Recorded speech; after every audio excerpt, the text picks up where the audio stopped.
Pues muy buenas tardes, continuamos con nuestro estudio cronológico de la Biblia y hemos avanzado y estamos en el libro de los jueces. Estamos viendo esta historia del pueblo de Dios, del pueblo de Israel. Triste historia de estos 3 o 4 siglos donde realmente es una época lúgubre, es una época oscura, difícil, la más triste que digamos de todo el Antiguo Testamento, por la situación en la que el pueblo se comporta, que el pueblo de Dios se comporta en su diario vivir. Y ya hemos avanzado y hemos visto un poquito de esto el miércoles pasado. Vimos hasta este juez, este Gedeón, y vamos a continuar ahí donde lo dejamos, en el capítulo 9. Vamos al capítulo 9 del libro de los jueces. Después de Gedeón, vamos a ver a su hijo Abimelech como el siguiente de los jueces en la historia de Israel. Tienen sus hojitas ya todos ahí listas. Si alguien no las tiene, las pueden tomar allí del fondo de la mesa y para que puedan dar seguimiento a lo que estamos poniendo aquí en la pantalla, que ya saben que en las hojas hay exactamente todo lo que vamos viendo aquí. Este es el ciclo que veríamos de verdad, el triste ciclo repetitivo del pueblo, donde por su desobediencia caían en pecado. Entonces al caer en pecado les iba mal, caían en servidumbre de otras naciones, de otros países, o los enemigos que habían quedado en la tierra, que no habían sido expulsados, caían en servidumbre y estando ahí en lo más bajo como siervos, pues entonces, pero si nosotros no tenemos por qué ser siervos, si nosotros tenemos al Señor, si es que lo hemos hecho mal, venga, nos arrepentimos, Señor, ayúdanos. Y clamaban, entonces tras un arrepentimiento y un clamor al Señor, el Señor fiel y pacientemente les volvía a levantar. Y entonces les mandaba un juez, les mandaba un libertador para que pudieran de alguna manera enderezar otra vez su camino y caminar en el cumplimiento de las leyes de Dios, obedeciendo el pacto de Dios. Así que de esa manera pues otra vez volvían a estar arriba, no estaban en servidumbre, la vida iba bien, todo funcionaba bien. ¿Hasta cuándo? Pues hasta que de nuevo se olvidaban de Dios y volvían a desobedecer y caían otra vez en el mismo ciclo que acabamos de repetir. Y esto fue una y otra vez por más de 300 años. ¿Verdad? Es triste que no aprendamos de la historia, pero aquí es exactamente lo que pasó. Durante 3 siglos y medio el pueblo de Dios está cayendo en este ciclo que ya estuvieron viendo. Otoniel, Ahaz, Sangar, estos primeros jueces, Débora, la jueza, y Gedeón, que fue el último que vimos. Así que ahora vamos a continuar con Abimelech. Abimelech es el capítulo 9. Voy a leer los primeros versículos de este capítulo. Dice que Abimelech, hijo de Jerobaal, fue a Siquem, a los hermanos de su madre, y habló con ellos y con toda la familia de la casa del padre de su madre, diciendo: yo ruego que digáis en oídos de todos los de Siquem, ¿qué os parece mejor, que os gobiernen 70 hombres, todos los hijos de Jerobaal, o que os gobierne un solo hombre? Acordaos que yo soy hueso vuestro y carne vuestra. Y hablaron por él los hermanos de su madre en oídos de todos los de Siquem todas estas palabras, y el corazón de ellos se inclinó a favor de Abimelech, porque decían: nuestro hermano es. Y le dieron 70 siclos de plata del templo de Baal Perit, con los cuales Abimelech alquiló hombres ociosos y vagabundos que le siguieron. Versículo 5: y viniendo a la casa de su padre en Ofra, mató a sus hermanos los hijos de Jerobaal, 70 varones sobre una misma piedra. Pero quedó Jotam, el hijo menor de Jerobaal, que se escondió. Bueno, y continúa, ¿verdad? Este es el triste comienzo de este usurpador, decimos ahí, Abimelech, el usurpador, ¿verdad? El autoimpuesto. Qué bonito es cuando es Dios el que nos abre los caminos. Qué bonito es cuando es Dios el que dice: este es mi hijo, este es mi siervo, este escogido, y con él quiero trabajar. Porque Él entonces te abre camino, Él entonces va delante de ti, Él pelea tus batallas, etcétera, etcétera. Pero qué difícil a veces es esperar esos tiempos y querer realmente autoproclamarnos algo en un afán por gobernar, en un afán por dirigir, en un afán por tener protagonismo o en un afán por lo que queramos. Caemos en este error, para mí es un error de querer andar buscando nuestra autopromoción y hablando al oído de uno y hablando: oye, acuérdate que yo lo sé hacer muy bien, oye, mira, ¿verdad? Que Yo soy hermano tuyo, oye, recuérdate que... Y buscamos los enchufes o las palancas o como lo queramos decir en cada país, ¿verdad? ¿Para qué? Para realmente poder yo abrirme camino en los planes de Dios. Qué triste cuando... esto se hace en el mundo, pero qué triste cuando en la propia iglesia, en los propios cristianos, hacemos esto. Y de alguna manera queremos nosotros mismos buscar nuestro camino hacia donde queremos llegar, ¿verdad? Y no es un buen ejemplo, realmente no es un buen ejemplo esto de la autopromoción y esto de querer realmente pues hablar con uno, manipular, por así decir, las situaciones para llegar donde nosotros queremos llegar. Qué bonito es descansar en Dios, qué bonito es decir, yo seré lo que Dios quiera que sea. Y no importa si otro prospera a mi lado, y no importa si otro es rey a mi lado, y no importa si el de aquí me supera y va más allá en el llamado que Dios tiene para él. Qué bonito poder verlo y empujarles y animarles a que cumplan eso, sabiendo que lo que Dios tenga para mí, si yo guardo mi corazón, si yo me enfoco en seguirle a Él, en servirle a Él me va a llevar donde yo tenga que llegar. ¿Sí? A lo mejor no es el sitio donde yo quiero llegar, pero eso es parte del trato de Dios. Muchas veces buscamos todos estos tejemanejes porque queremos llegar a sitios donde a lo mejor sabemos que Dios no quiere que lleguemos, pero nosotros sí, realmente yo quiero llegar ahí. Y si suelto mi vida a Dios, sé que no me va a llevar allí, así que yo intento arreglar situaciones para ir donde quiero ir.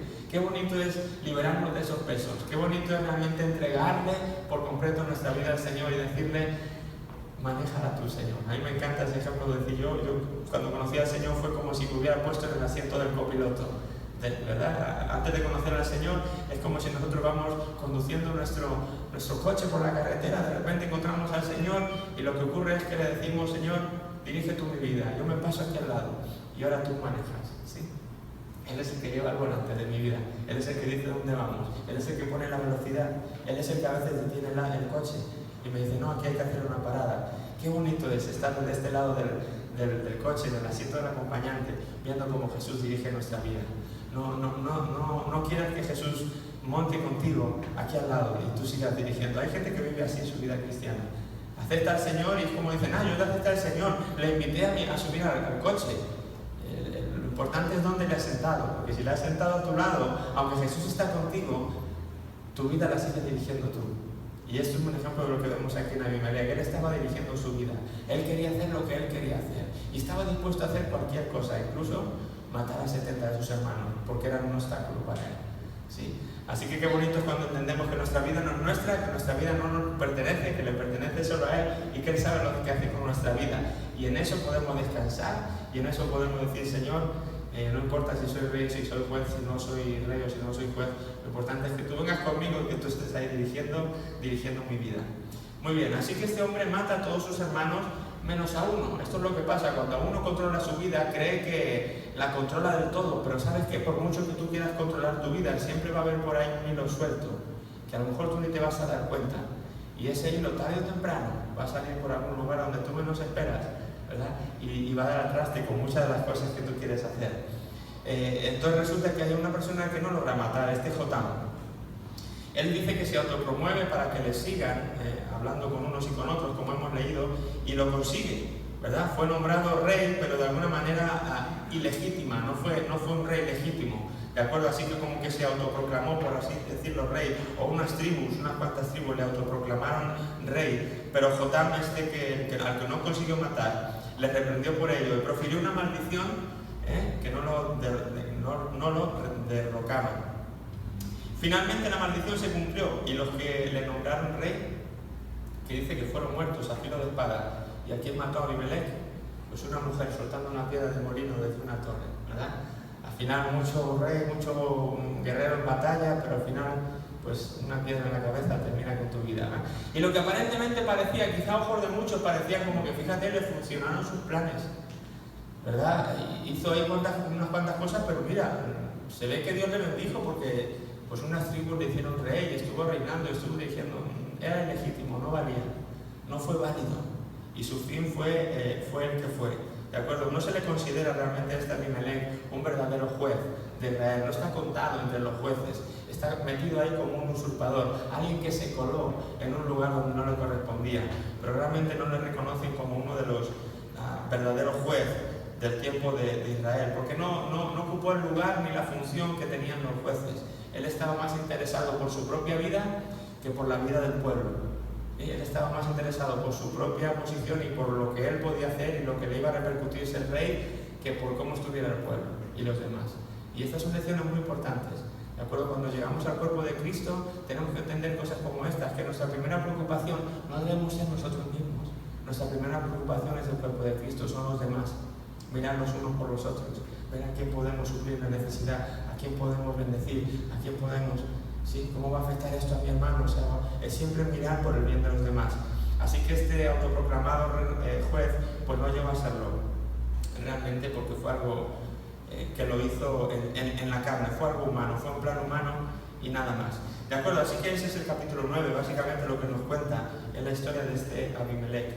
Y yo oro para que tú puedas sacar esta lección clara, ¿no? de este capítulo, porque a veces es tan tentador ver la oportunidad de poder, es que sé que si hablo con este seguramente voy a conseguir lo que quiero, ¿no? Y no hacerlo, por decir, no, Señor, pero hazlo tú. Es difícil, pero no hay nada más bonito que realmente poder orar y decir, Señor, ¿tengo que hablar o no tengo que hablar? Señor, ¿esto es para mí o no? Y no apresurarnos a querer lo que nosotros queremos conseguir con tanto afán. ¿De acuerdo? Puedes trasladarlo a cualquier ámbito de tu vida. ¿De acuerdo? Hay gente que aparentemente le va tan bien, pero yo digo, Señor, ojalá seas tú el que les está promocionando y no estén siendo estrategias humanas, mecanismos que ellos mismos están desarrollando para llegar a donde están llegando. Porque a veces si no es tu plan, tú tienes los días contados. Pero cuando es del Señor, hay bendición, hay largura de días, etcétera, etcétera. Amén. Muy bien, el capítulo 10, pues después de este juez, o este falso Abimelech, tenemos a Tola y a Jair.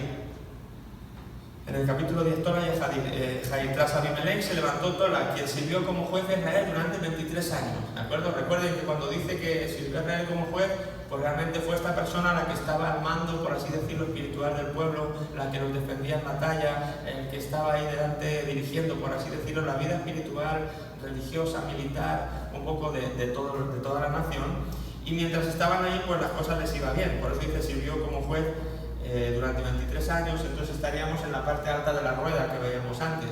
Lo que ocurre es que cuando estos jueces morían, pues el pueblo dejaban de hacer lo que estaban haciendo cuando ese juez estaba y empezaban a pecar. Entonces empezaban en la caída en picado hacia la rueda. Así que al menos durante Tola, estos 23 años, pues el pueblo estuvo ahí en lo alto. Tras Tola, pues surgió otro. ¿Surgió otro por qué? Porque después de Tola el pueblo cayó.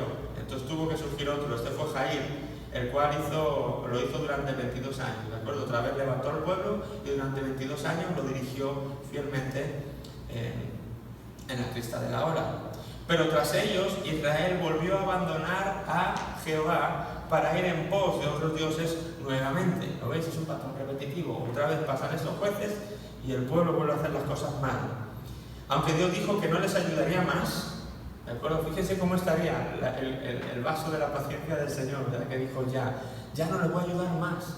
Estoy cansado de ayudar a este pueblo terco y obstinado que no me obedece, que solamente cuando hay alguien que tira un poquito de ellos lo hacen bien, pero otra vez vuelven a caer y otra vez no aprenden. Es un pueblo testarudo y ya no solamente los jueces. Recuerden que este pueblo viene desde el desierto. Hemos visto cómo han venido haciendo las cosas, siempre, ¿verdad?, quejándose y con la queja y cayendo y desafiando a los líderes. Ya son muchos años los que llevan así. Y en este momento parece como si Dios se le hubiera acabado la paciencia y les dice, ya, ahora lo han hecho mal, pues ya no les voy a ayudar más. Y a mí me da un poco así de risa interna, ¿no? Me da risa en buen sentido de cómo es el Señor, ¿no? De cómo, a pesar de cómo se muestra como si fuera humano, ¿verdad? Como si fuera un padre, como cualquiera de nosotros, que a veces le decimos al niño, ya no te voy a comprar machuche por lo que has hecho. En el fondo no nos lo creemos ni nosotros. Es una esta del momento, le vamos a comprarla seguramente. O ya no te voy a llevar más al parque por lo que has hecho. Muy mal, y en ese momento estamos enojados y le decimos cosas que realmente no vamos a cumplir. ¿Sí? Al rato ya las cosas van mejor y venga, vamos al parque, anda, que hoy sí te has portado bien. Y a veces yo veo a Dios y digo, Señor, qué buen corazón, cómo siendo Dios, el Dios del universo, el Dios tan grande, te dignas a venir a este mundo tan pequeño, hacerte como uno de nosotros y como parecerte a nosotros en ese sentido, ¿no? Ya no le voy a ayudar más, dice Dios aquí, ya estoy cansado. Pero ¿qué dice aquí? Pero el pueblo se arrepiente. Es como cuando un niño te dice, mamá, papá, llévame, venga. El pueblo se arrepiente y Dios no puede aguantarse ante un arrepentimiento. Cuando hay arrepentimiento en tu vida y en mi vida, aunque Dios esté enojado contigo, entre comillas, Él siempre te va a tomar y te va a levantar. ¿Sí? Él no se resiste a un arrepentimiento de corazón. Él no se resiste cuando uno de los hijos le dice, perdón, lo he hecho mal, lo siento, quiero hacerlo mejor, ayúdame. Y esto para mí, no sé para ti, pero para mí es un consuelo, ¿no? Es como que puedo respirar. Porque a veces es fácil decir que es malo, que testarudo el pueblo de Dios, pero piensa en tu vida, yo pienso en mi vida. ¿Cuántas veces no, en mayor o en menor escala, somos igual que ellos? ¿Cuántas veces no le habré prometido cosas al Señor que veo que, ay Señor, te había prometido esto y otra vez no lo cumplí? Ay Señor, te dije esto otro y ya ha pasado tanto tiempo y no lo he hecho. Ay Señor, caí aquí donde otra vez yo te dije que ya me iba a caer más. ¿Sí? Pero me acuerdo de estas cosas y digo, pero qué bueno que tú nunca te has negado a un arrepentimiento, que siempre que has visto a tus hijos arrepentimiento has acudido, y por muy enojado que estuvieras y por muchas promesas que hubieras hecho de no hacer esto, de no hacer lo otro, el arrepentimiento ha derretido tu corazón y has actuado a nuestro favor. Y a mí eso me da consuelo, porque entiendo que es un Dios paciente, que es un Dios bueno, bondadoso, misericordioso, que cuando realmente Él llega al punto donde Él se ha hastiado, como con los amorreos que veíamos el otro día, es que realmente no había ya remedio para ellos. ¿Sí? Pero Dios es un Dios paciente y Dios es un Dios misericordioso que acude al clamor de sus hijos, al arrepentimiento de sus hijos, y entonces dice que aunque llevaban haciendo las cosas mal, habían hecho nuevamente las cosas mal, atiende su clamor y les da un nuevo juez, y este va a ser Jefté. ¿De acuerdo? Jefté será el siguiente juez que nos lleva al capítulo 11. Jefté Galaíta era esforzado y valeroso, era hijo de una mujer ramera y el padre de Jefté era Galaad. La vida de Jefté, dice ahí en las hojitas que tenemos, no comenzó muy bien para él. ¿Por qué? Dice que era hijo de Galaad, pero nació de una relación adúltera con una ramera. Así que los hijos de la mujer de Galaad le echaron fuera, ¿no? No te queremos, no eres realmente de nuestros hermanos. Imagínate qué infancia le tocó a vivir a esta persona, a este Jefté. Él entonces había sido desechado, él había vivido pues como fuera de su familia y ahí andaba pues viviendo su vida. Era un hombre, como dice ahí, era un hombre esforzado, era un hombre valeroso, era un hombre valiente, era como un pandillero, por así decirlo, ¿no? Se había convertido como en un pandillero. ¿Y qué ocurre? Pues que llega un tiempo en que Israel se ve en problemas, se ve en peligro, y ¿qué hacen? Pues ahora van al pandillero, ahora sí les interesa el pandillero, ¿verdad? De pequeño no le querían, pero ahora como ven que les puede venir bien, pues acuden a él. Oye, Jefté, te necesitamos, échanos una mano aquí. Así que acuden a él y le quieren hacer su caudillo para que le defienda de los amonitas. Los amonitas eran un pueblo de los que estaban ahí en la tierra, de los que no habían sido expulsados de la tierra de Canaán, y les estaban de nuevo acosando a los israelitas, como tantos otros, como los filisteos, como los babilonios, como todas las naciones de alrededor. En este caso eran los amonitas, y les estaban haciendo la vida imposible. Así que ellos, al ver que este Jefté era valeroso, que era así como como digo, ¿no? Como un hombre guerrero, un pandillero de los peligrosos, de los que todo el mundo temía, pues entonces van a él y le dicen, oye, ¿nos puedes ayudar? Y le hace su caudillo para luchar contra los amonitas. Su tragedia más terrible es una necia promesa que este hombre hace, ¿verdad? Hay cosas que tiene la Biblia que dices tú, visto, pero ¿verdad? ¿Cómo entiendo esto? ¿Por qué está puesto esto aquí? Realmente no sé ni por dónde, no lo entiendo, no lo llego a entender. Su tragedia más terrible, dice, es la necia promesa que hizo ante Dios de dar en holocausto al que saliera a recibirle tras la victoria, sin pensar que esta sería su propia hija. ¿De acuerdo? O sea, él hace esa promesa así pues neciamente, sin pensarlo. El Señor, si me da la victoria contra los amonitas, cuando yo vuelva a mi pueblo, a mi raza, a mi casa, la primera persona que venga a recibirme, la mato. Así porque sí, lo ofrezco en sacrificio. Hello, ¿dónde estamos ya? Pero igual, se me cruzan muchos pensamientos, ¿no? Se me cruzan muchos pensamientos. Porque aunque aparentemente vemos a estos jueces como los líderes, las personas que están realmente sacando de lo más bajo al pueblo de Dios, realmente ellos no son así personas impresionantes, ¿no? Como dicen, en el país de los ciegos el tuerto es el rey. ¿de acuerdo? Pero el ambiente de la nación, el ambiente en el que ellos vivían, el trasfondo que tiene este hombre, pues realmente no era sido una persona aferrada al Señor, ¿no? Espiritual, simplemente, bueno, pues alguien que en un momento dado Dios usa para hacer algo, y eso me hace pensar más en Dios que en el instrumento que usa. No los está usando estos jueces porque eran precisamente gente intachable, los usa porque quizás estaban dispuestos o porque era lo mejor que tenía entre lo que había, ¿de acuerdo? Pero por eso a veces vemos reacciones necias como esta, o decisiones, promesas necias como la que hace aquí este Jefté, porque a veces al decir Jefté, juez de Dios, ¿no? Para Israel, uno piensa como, este Jefté debía ser casi al lado de Moisés, o al lado de alguno de los grandes hombres héroes de la fe. No tiene por qué. Dios está usando un poco lo que tiene en medio de 3 siglos y medio de degradación, como he dicho, del periodo más triste de la historia de Israel. Y realmente lo que tiene no es como para tirar cohetes, ¿de acuerdo? Así que por eso es entendible que aún así siendo jueces, que aún así siendo los que están tirando del pueblo para sacarles un poco de ahí donde están, de la condición más baja, aún así ellos mismos están luchando con saber cómo hacer las cosas, cómo vivir para Dios. No había dirección, no había vida espiritual, no había vida religiosa. Cada uno un poco hacía lo que buenamente pensaba, creía, etcétera, etcétera. Así que bueno, pues a esa luz se entiende un poquito más este tipo de decisiones, ¿no? Este tipo de acciones. Una acción necia que le hace pues tener que acabar con la vida de su propia hija, ¿no? Cuando la ve venir, la primera que la recibe, dice, Dios mío, ahora tengo que cumplir lo que dije. Así que bueno, sé que nos suena extraño, sé que nos suena raro, son culturas distintas, muchos años atrás, pero esto es lo que la Biblia cuenta, esto es lo que la Biblia nos cuenta, esta es la historia tal y como sucedió. A estas alturas, dice, la unidad de Israel se había desgastado, ¿de acuerdo? Eso de Israel como un solo pueblo, olvídense, estamos en una época en la que Israel dista mucho de ser un pueblo unido. Es un pueblo fragmentado, es un pueblo desgastado, unos con otros, es un pueblo, son como hermanos peleados, que no se llevan bien entre ellos. Los celos entre las tribus, dice, les va a llevar a una guerra en la que van a morir 42.000 personas de Efraín, por ejemplo, ¿de acuerdo? Entre ellos, ¿de acuerdo? Ya no es con una guerra con los invasores enemigos que vienen y nos atacan y caemos en combate por el Señor, por defender no. Esto es una guerra interna entre familias, esto es una guerra civil, por así decirlo, entre tribus, ¿de acuerdo? Entonces, esto es el ambiente que había en ese tiempo. El ambiente de los jueces es un ambiente pues, realmente para llorar, literalmente para ponerse a llorar. Era una época muy difícil en la que vivir. Dice que también estaban empezando a desarrollar entre ellos diferentes dialectos, ¿de acuerdo? Diferentes maneras de hablar, hasta el punto de convertirse en un factor estratégico en el conflicto civil.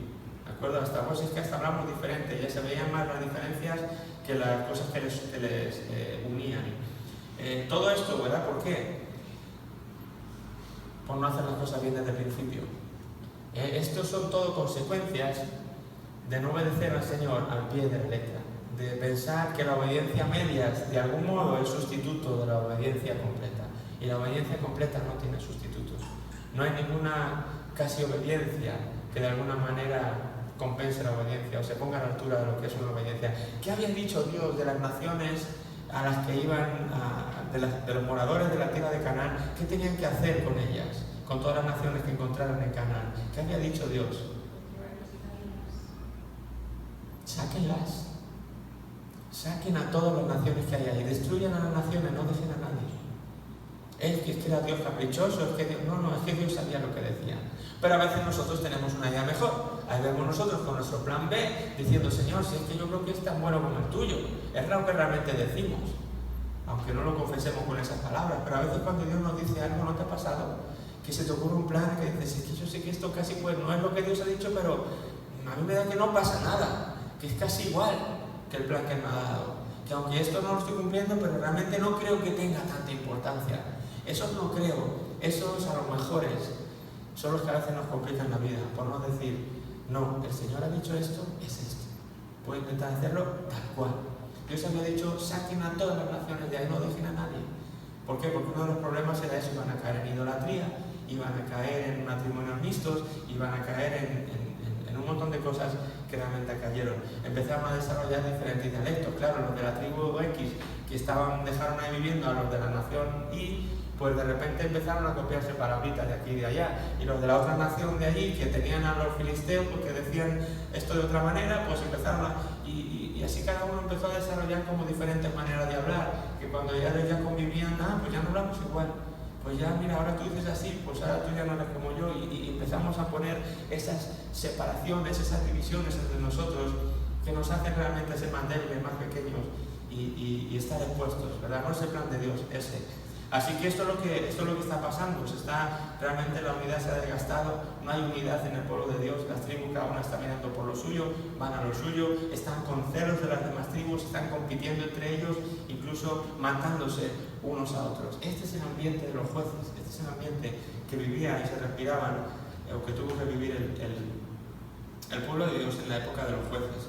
Así que bueno, dice que Jefté juzgó a Israel durante 6 años, un corto tiempo, pero durante 6 años pues él estuvo un poco ahí al mando, librando a Israel de los opresores, ¿de acuerdo? A veces el papel del juez no era tanto avivar al pueblo, a veces quizá era simplemente avivar en el sentido de sacarle de la servidumbre.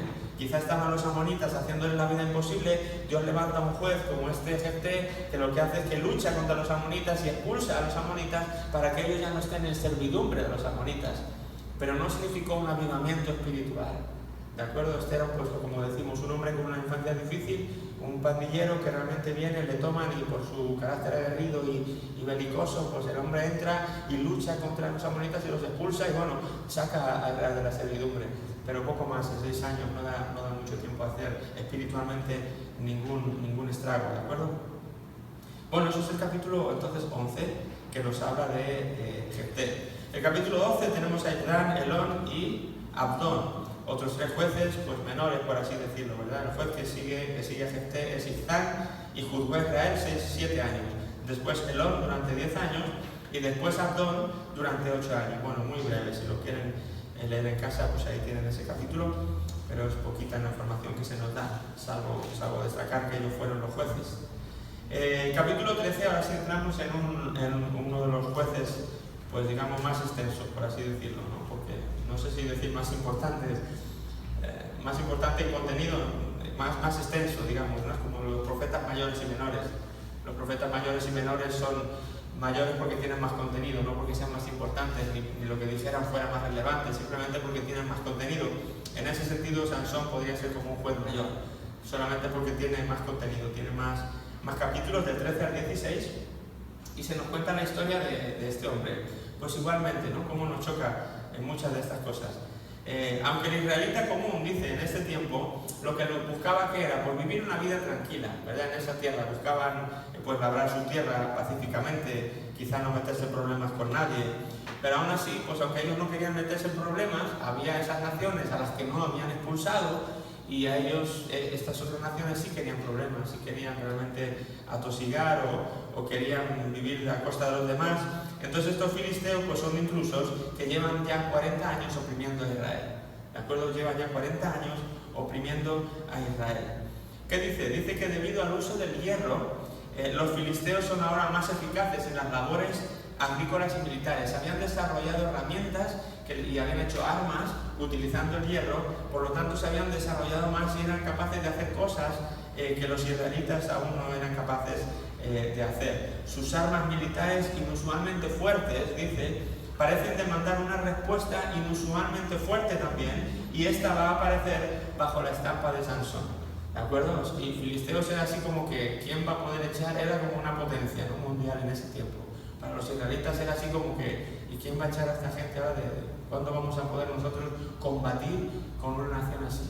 Que ha sido capaz de desarrollar armas, que en el campo igual ha hecho herramientas para poder labrar y cosechar, y bueno, llevan 40 años así, yo no sé cuánto más van a durar. Pero, otra lección, cuando Dios aparece las cosas pueden acabar de la noche a la mañana, por muy difícil que esté la situación o que la situación parezca. Recuerden que siempre Dios es mayor que cualquier situación que tú puedas estar viviendo, aunque la lleves viviendo 40 años, ¿sí?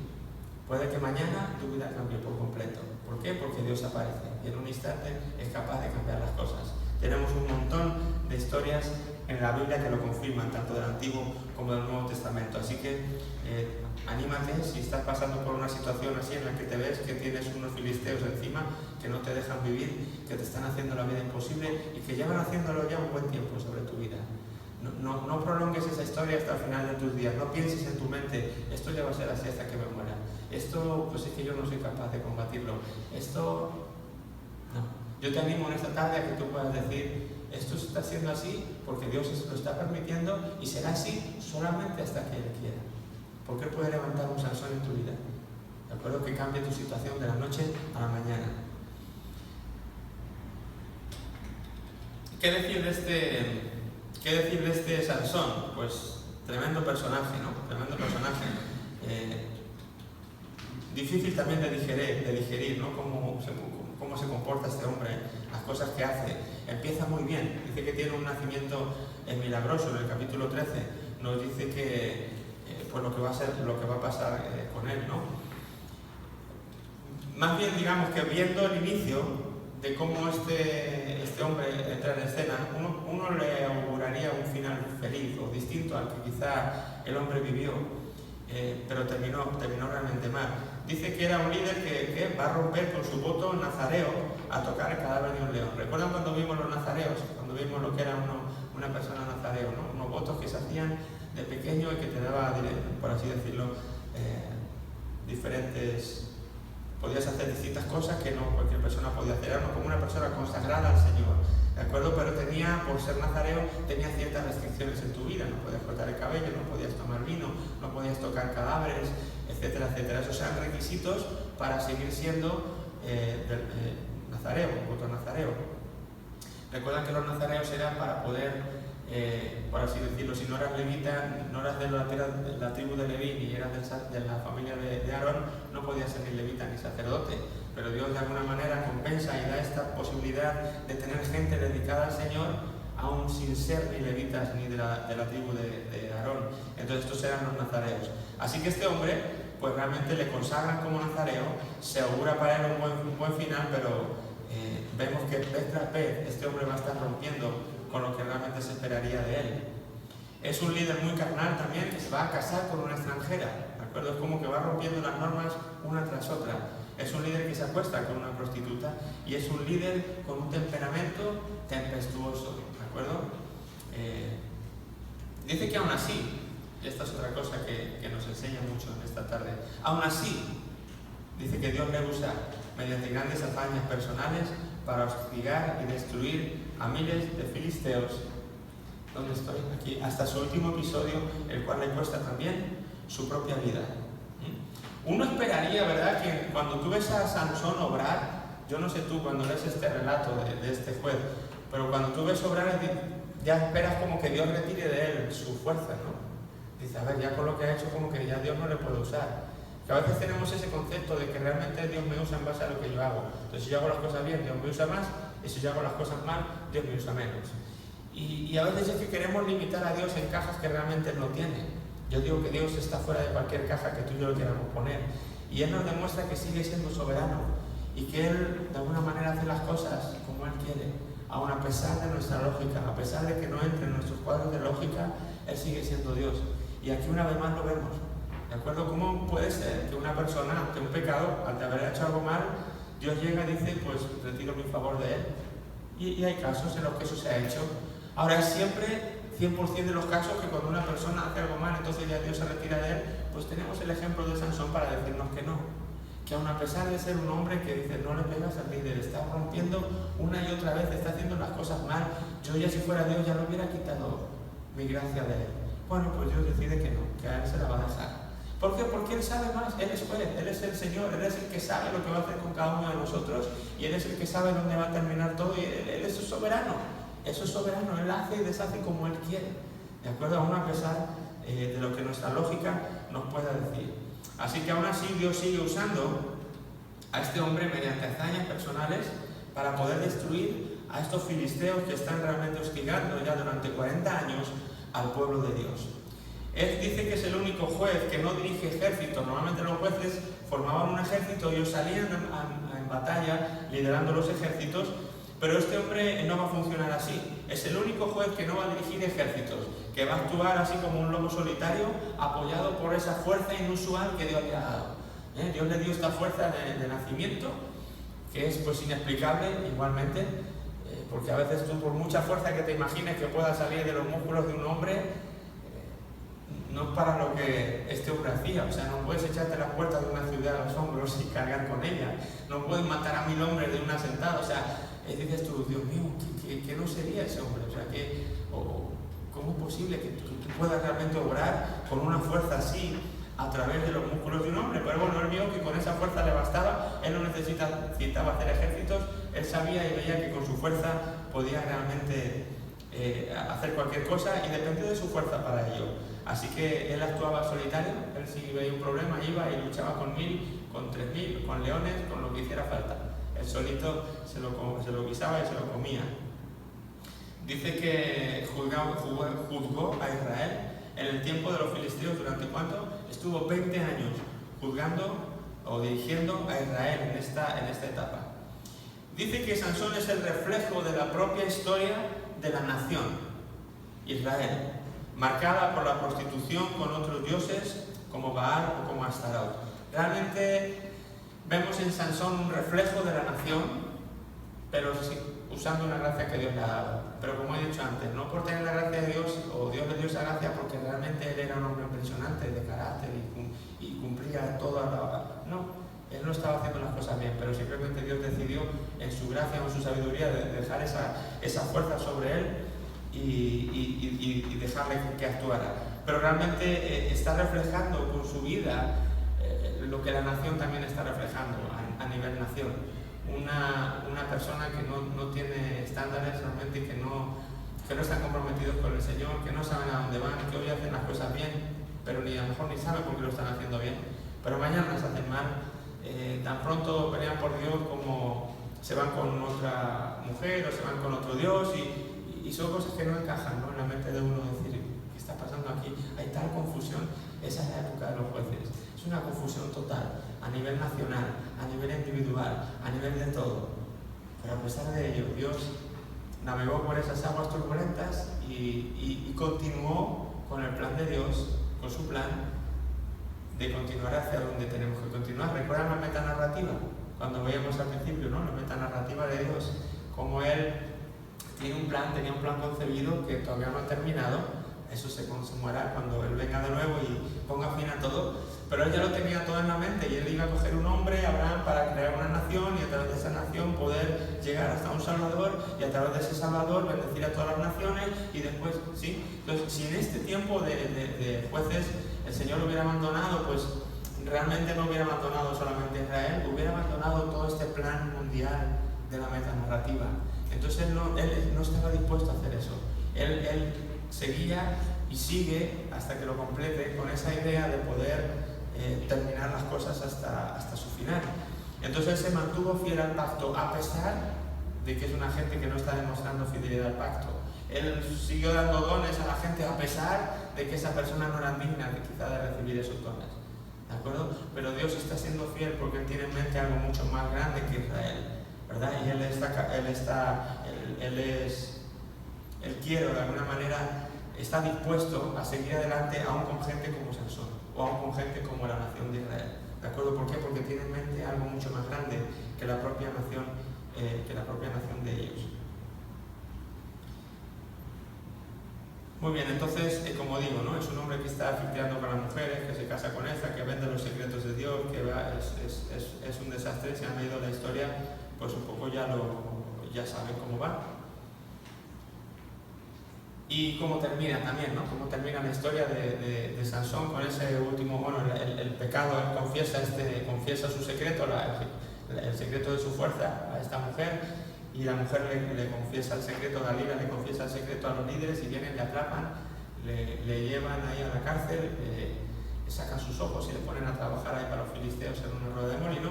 Pero él ve una ocasión, ¿no? Yo no sé qué cosas pasarían por la mente de Sansón en esos últimos momentos de su vida y de su existencia, pensando, ¿no?, con lo que yo prometía, ¿verdad? Imagino que esos votos nazareos los tendría en su mente siempre. vería, yo no sé cómo le pasó toda su vida por delante, cómo la malgastó, pero de alguna manera vio una oportunidad de poder enmendar, por así decirlo, todos los errores de su vida.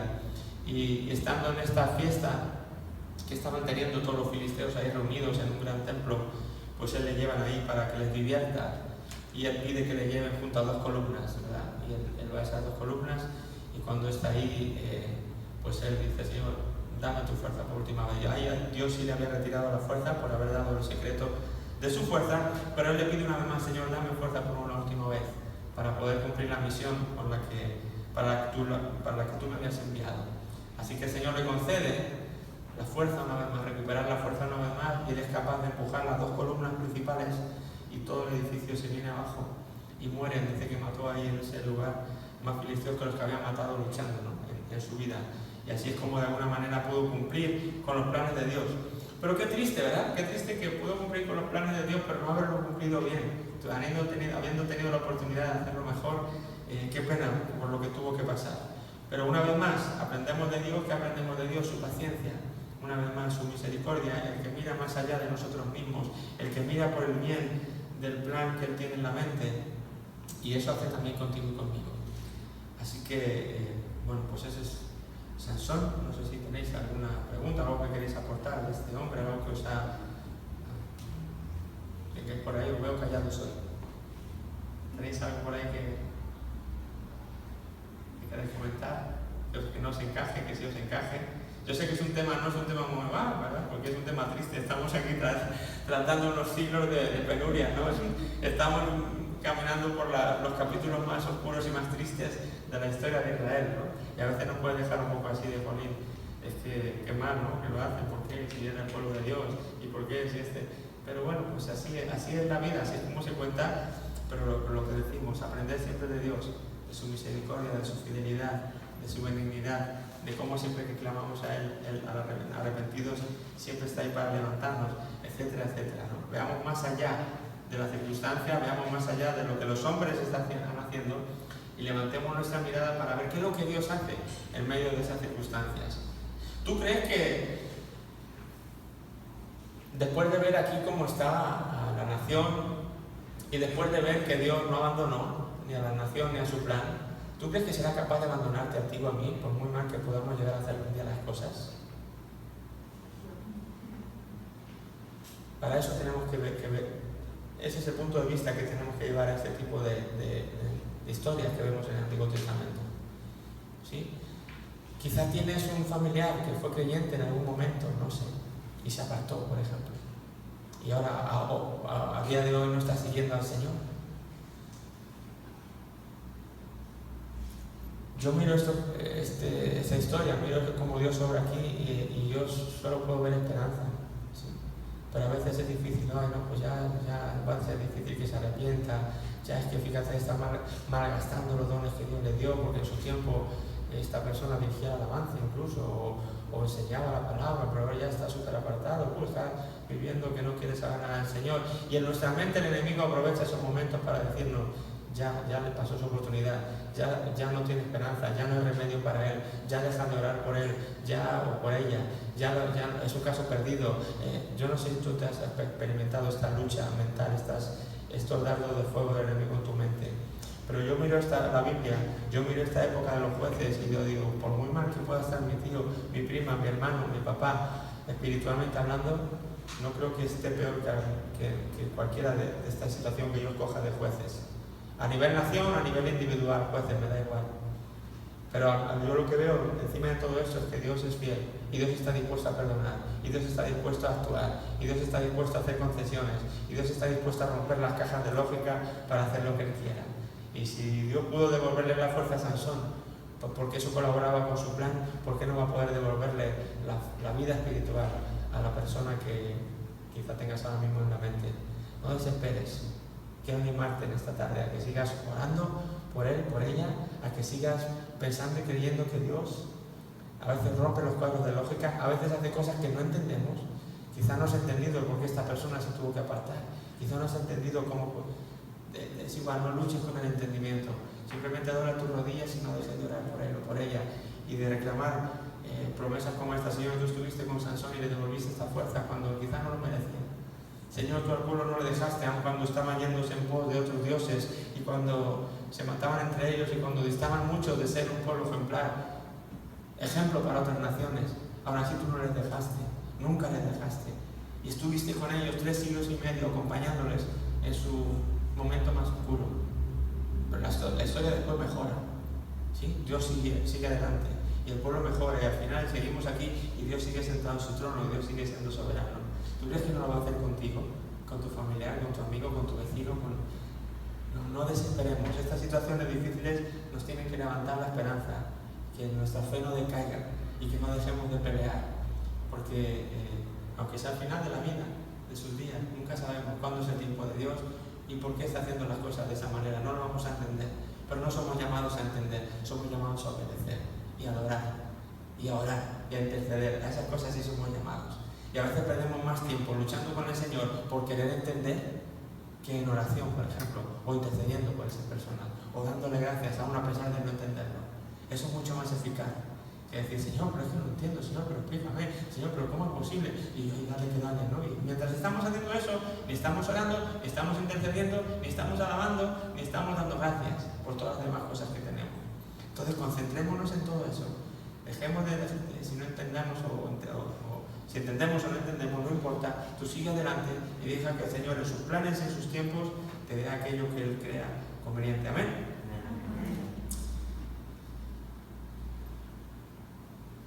Muy bien, pues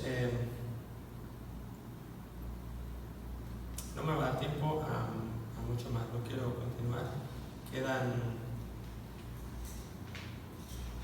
del 17 al 21 básicamente, que son los 4 o 5 capítulos que lo vamos a dejar para el miércoles que viene. Pero quiero dejar a este tiempo, que quedan 5 minutitos. Si alguien tiene una pregunta que hacer, si alguien tiene algo que no entendió, si alguien quiere aportar algo que yo no he dicho, que considere interesante, pues adelante. Es el tiempo de hacerlo ahora. Alejandro. Bueno, una pregunta, si no me equivoco, no sé. Ese de Nazareno, ¿verdad? Nazareo. Nazareno. Sí, Nazareno eran los que eran de Nazaret. Eran nazarenos. Jesús Nazareno, por ejemplo, porque era de Nazaret, pero Nazareo, sin la N, era un voto que se hacía, como decía antes, el voto nazareo. A lo mejor lo escribí mal, lo estás leyendo, a lo mejor se me pasó la N en alguna. No. ¿Está bien? Sí. Dime, ¿la pregunta? No, era eso, Okay. No sé, sí. Ok, Nazareo era ese voto que se hacía para poder servir al Señor, aunque no fueras levita, aunque no fueras descendiente de Aarón, te permitía, por así decirlo, estar consagrado al Señor, pero había ciertas cosas que tenías que guardar. ¿Más? Adraida. Adelante, aquí estamos sin vergüenza, familia, ya lo sabes.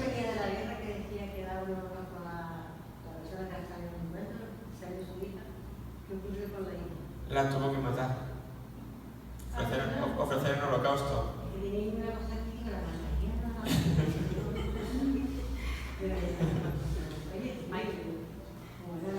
Es bueno que leamos antes de llegar aquí porque lo entenderíamos mejor. O sea, que te traéis las lecturas hechas. Claro, eso es una cosa interesante, lo repetimos casi siempre, pero bueno, no es muy bueno no dejar de repetirlo. Ya, vale, sí, a veces no se termina, pero es bueno, como yo no puedo pararme a todos los detalles, si no sería larguísimo esto, lo que venimos haciendo es eso, leer por adelantado lo que aquí vamos a tratar, para así ya más o menos yo voy tocando las historias por encima, pero a ti ya te suena, porque ya leíste, sí, esto es de... Pero sí, a veces va a pasar, Adelaida, que aunque las hayas leído, ¿verdad? Hay detalles que se nos van. Sí. Sí, pues decisiones necias que se hacen. Ya. Pero es igual, yo digo, no. A veces tenemos un problema con la Biblia. Lo tenemos todos en la nación, en la cultura que sea, pero obviamente vivimos 2000 años después de lo que estamos leyendo, o mucho más, ¿no? 2000 años desde Jesús, aquí todavía más, en una cultura muy diferente a la nuestra. ¿Sí? Hoy día estamos en una cultura donde se valora mucho la vida, donde tú no te puedes no se te pasa por la cabeza quizá el poder decir que vas a entregar a tu hijo como un sacrificio a un Dios. Eso está como muy lejano de nuestro pensamiento, en la cultura en la que vivimos, en el mundo en el que vivimos. Pero no todo el mundo es igual. No todos los países, incluso a día de hoy, valoran la vida como quizá en España se valora. Hay países donde quizá no tienen tanto reparo en quizá en un momento dado tener a tu hijo, ¿verdad? Porque tienen otras prioridades, otra manera de entender la vida, el mundo.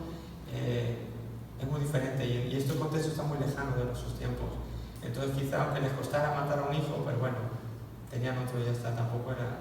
Sí, suena así como que crudo, Juan Ángel, pero es que es un poco así. Estaban acostumbrados a que si una persona, pues un niño pudiera morir de cualquier cosita, cualquier enfermedad, pum, se los llevaban. Hoy día, claro, como tenemos tanto avance médico y tecnológico y demás, luchamos por la vida de las personas y conseguimos llevarlas hasta el punto de salvarles la vida casi hasta... Antes no era así, antes cualquier enfermedad se te llevaba la vida por delante. Entonces la vida no se valoraba ni se podía salvar tan fácil como ahora y era otra manera de entender la vida en sí misma. ¿Sí? Entonces claro, son historias que serían duros para ellos, pero bueno, no tanto como querer razonarla desde nuestro punto de vista al año 2017 desde España.